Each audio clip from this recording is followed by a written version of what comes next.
Hello friends, நம்ம இந்த வீடியோவில் பார்க்க போகிறது தமிழகத்தில் பயிர்க்கடன் தள்ளுபடி அனௌன்ஸ் பண்ணியிருக்காங்க. இந்த பயிர்க்கடன் தள்ளுபடி யாருக்கெல்லாம் கிடைக்கும், யாருக்கெல்லாம் கிடைக்காது, எவ்வளவு கிடைக்கின்ற முடிவு தான் இந்த வீடியோவில் பார்க்க போகிறோம். வீடியோ இறுதி வரைக்கும் ஸ்கிப் பண்ணாமல் பாருங்க.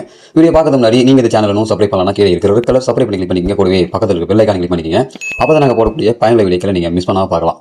வாங்க வீடியோக்குள்ள போகலாம். தமிழக அரசின் பயிர்க்கடன் தள்ளுபடி திட்டத்தில் குறு விவசாயிகள் மட்டுமே 100% முழு கடன் தள்ளுபடி பெற தகுதியானவர்களான தமிழக அரசு அறிவித்துள்ளது. அதாவது கூட்டுறவு வங்கிகளில் இருந்து ரூபாய் 50,000 வரை பயிர்க்கடன் பெற்று குறு விவசாயிகளுக்கு முழுமையாக பயிர்க்கடன் தள்ளுபடி செய்யப்படும் என்று முதலமைச்சர் விஜய் அதிரடியாக அறிவித்திருக்கார். இந்த பயிர்க்கடன் தள்ளுபடி எதிர்வரும் சாகுபடி பருவத்திற்கு கடன் பெற விரும்பும் விவசாயிகளுக்கு பெருமளவில் பயன் தரும் கடன் தொகை ரூபாய் 50,000 வரை இருந்தால் குறு விவசாயிகளுக்கு முழு 100% தள்ளுபடி செய்யப்படும். ரூபாய் 50,001 முதல் ரூபாய் 60,000 வரை கடன் இருந்தால் ரூபாய் 40,000 வரை தள்ளுபடி செய்யப்படும். ரூபாய் 60,001 முதல் ரூபாய் 70,000 வரைக்கும் இருந்தாக்கா 30,000 வரை தள்ளுபடி செய்யப்படும். ரூபாய் 70,001 முதல் 80,000 வரை கடன் பெற்றவர்களுக்கு ரூபாய் 20,000 வரை தள்ளுபடி செய்யப்படும். ரூபாய் 81,000 முதல் ரூபாய் 90,000 வரை கடன் இருந்தால் ரூபாய் 10,000 வரை தள்ளுபடி செய்யப்படும். அதிகப்படியாக ரூபாய் 90,001 முதல் ரூபாய் 1,00,000 வரை கடன் பெற்றிருந்தால் ரூபாய் 5,000 தள்ளுபடி செய்யப்படும். அதே சமயம் 2.5 முதல் 5 ஏக்கர் நிலம் உள்ள சிறு விவசாயிகள் ரூபாய் 50,000 வரை கடன் வாங்கியிருந்தால் அவர்களுக்கு 50% மட்டுமே தள்ளுபடி பெற முடியும். அதாவது ரூபாய் 25,000 வரை மட்டுமே தள்ளுபடி பெற முடியும் என பொருந்தும் என மீதி தொகையை அவர்கள் செலுத்த வேண்டும் எனவும் சொல்லப்படுது. அதே போல 5 ஏக்கருக்கும் அதிகமான நிலத்தை சொந்தமாக வைத்துள்ள பெரு விவசாயிகளுக்கு கடன் தலா ரூபாய் 5,000 மட்டுமே தள்ளுபடி செய்யப்படும் என தெரிவிக்கப்பட்டுள்ளது.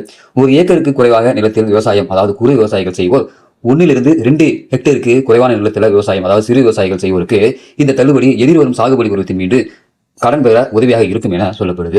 இந்த பயிர்க்கடன் தள்ளுபடி திட்டத்திற்கு கீழே 1/5/2025 முதல் 28/2/2026 வரை கூட்டுறவு வங்கிகளில் பயிர்க்கடன் பெற்றவர்களுக்கு 14,22,555 விவசாயிகள் பயனடைவார்கள். இதனால தமிழக அரசுக்கு ரூபாய் 2,044 கோடி கூடுதல் செலவினம் ஏற்படும் எனவும் முதலமைச்சர் தெரிவித்திருக்கார்.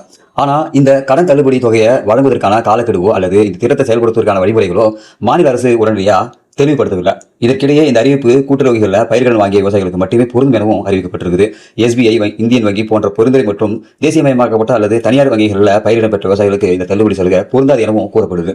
அதே போல விவசாய நிலம் வைத்திருந்தாலும் பயிர்க்கடன் அல்லாமல் டிராக்டர் வாங்குவதற்காகவோ கிணறு வெட்டுவதற்காகவோ அல்லது இதர விவசாய உட்கட்டமைப்புக்காகவோ கடன் பெற்றவர்களுக்கு இந்த தள்ளுபடி செல்லுபடி ஆகாது எனவும் கூறப்படுது.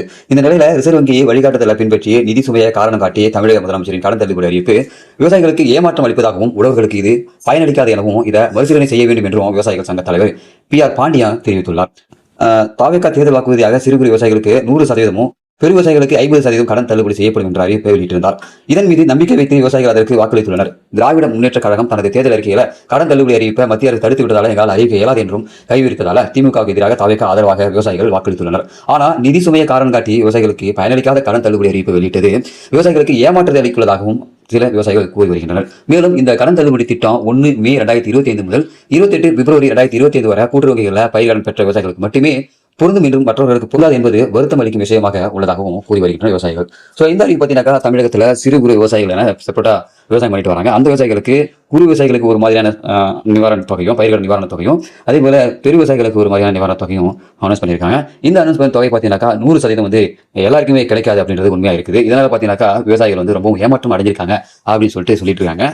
நீங்க என்ன நினைக்கிறீங்க? உங்களுடைய கருத்துக்களை இந்த வீடியோக்கு கமலை தெரியப்படுத்துங்க. இந்த வீடியோ பிடிச்சா லைக் பண்ணுங்க. இந்த வீடியோ சம்பந்தமான உங்களுடைய கருத்துக்களை இந்த வீடியோக்கு கமலை தெரியப்படுது. இதுபோல பயனுள்ள வீடியோக்களை நீங்க தொடர்ந்து பார்க்கணும்னாக்கா இந்த யூடியூப் சேனலை சப்ஸ்கிரைப் பண்ணுங்க. மீண்டும் வீடியோ சந்திக்கலாம். அதுவரை மனிதர்கள் மதிப்போம், மனிதர்களை காப்போம். நன்றி.